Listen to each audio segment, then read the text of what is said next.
friends over here for having us here. We're welcoming all of us here from America, Team America. But I also want to thank my friends back in the United States at Women's Prosperity Network, and they were here right now, and they would be saying, yes, yes, yes.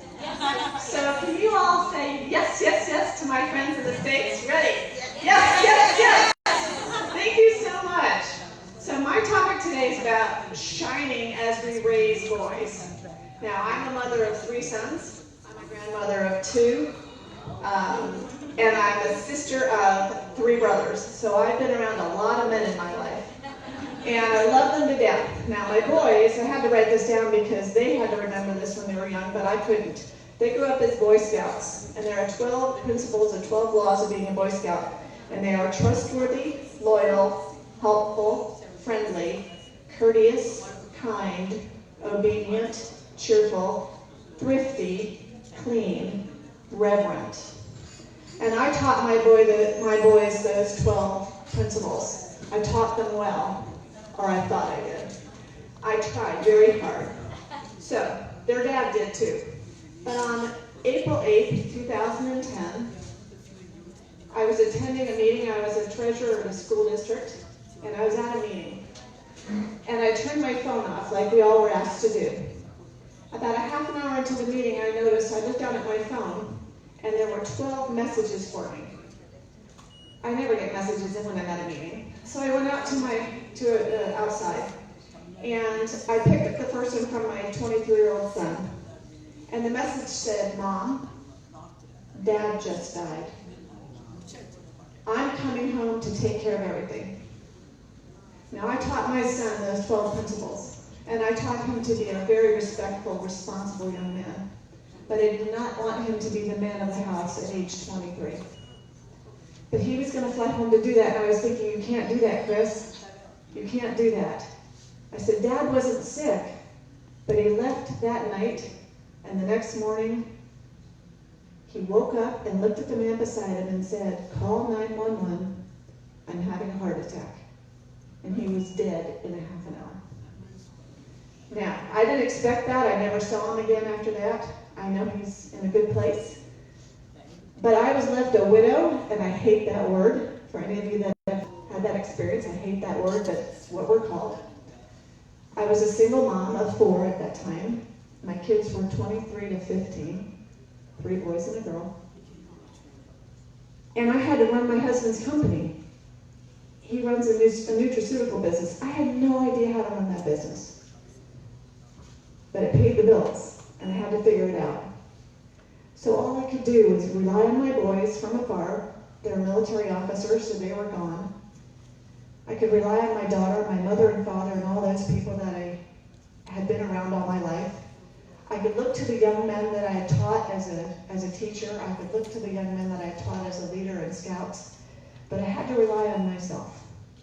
And about 6 months into it, my girlfriends were like, "You need a life. You have to do something other than work."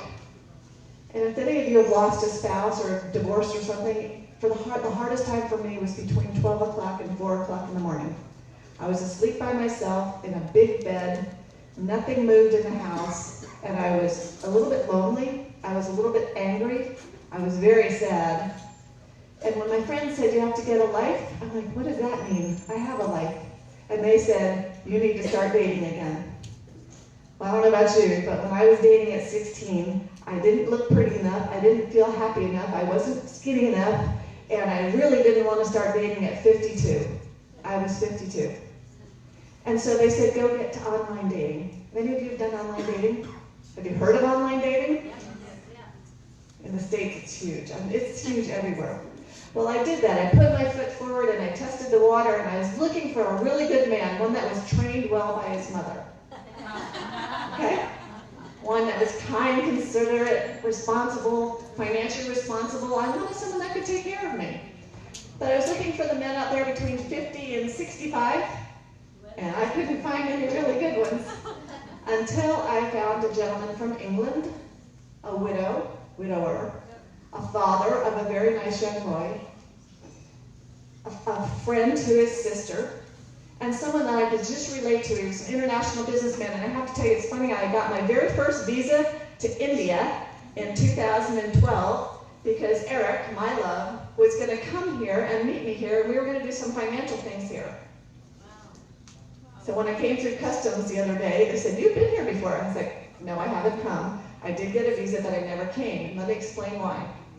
In the 2 years that Eric and I dated online, he was in India, he was in Malaysia, he was in Hong Kong, he was an international businessman moving hardwood trees from one country to the next, and I was supporting him emotionally, everything that I could, but physically, from afar. He was going to finish his business and come home to me. 2 years into it, on September 10th, 2012, Eric came online. We were texting, or not texting, we were emotionally on Yahoo chat. He came online and said, "How do you feel about forgiveness?" I put on my spiritual hat, and all those discussions we've had over the years, I told him about how I felt about forgiveness. And for hours we talked about forgiveness. And then I thought, what did I do? And I don't know why I would think that, but I thought, what did I do that we would have to talk about forgiveness? And he said, "Deb, I need to know that you can forgive me." And I started to get a little bit scared. I said, "Eric, what's going on? What's going on? Are you sick? What's happening?" And he said, "I have a confession to make." I said, "I've heard that once before in my life. I really don't want to hear that again. Are you okay?" And he said, "I'm really sorry. This is going to hurt you, but I have to confess that the last 2 years have been a scam. A scam of emotions, a scam of finances, a scam of life." And I'm thinking, "What are you talking about?" I said, "You're lying." And he said, "No." And then I said, "You need to prove to me that this has been a scam." So he came online live for the first time in 2 years. Now I've got to tell you this is silly. I never met him in person, but honestly, after being married for 26 years, I wasn't ready for a physical relationship. I was ready for a companion, a confidant, a business partner, or something.